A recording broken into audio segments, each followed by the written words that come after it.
সূরা তাহরীমের 6 নম্বর আয়াতে আল্লাহ বলেন, ইয়া আইয়ুহাল্লাযীনা আমানু কু আনফুসাকুম ওয়া আহলিকুম নারা। বিবিদেরকে ওই নিষেধাজ্ঞাগুলা করবা যে নিষেধ আল্লাহ তোমাদেরকে করেছেন। আপনার বিবি নাটক সিনেমায় আসক্ত, তাদেরকে সেখান থেকে বাঁচানোর দায়িত্ব আপনার। আপনার বিবি নাটক দেখে, সিনেমা দেখে, আপনার বিবি আপনার কাছে এই অধিকার পাওনা, স্বামী আমার আমি যেন জাহান্নামী না হই, আমি যেন জান্নাতি হই, এটা আমি তোমার কাছে পাও না। বিবি আপনার কাছে পাও না, আমি যেন জাহান্নামী না হই।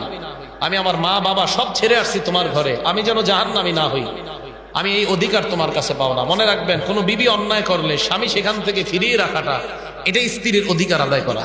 হযরতে ওমরকে নবীজি বললেন, ওমর, নেক কাজের আদেশ, অসৎ কাজের নিষেধ যখন স্ত্রী পরিবারকে করতে থাকবা, এটাই তোমাকে, তোমার পরিবারকে জাহান্নামের আগুন থেকে বাঁচাই দেবে।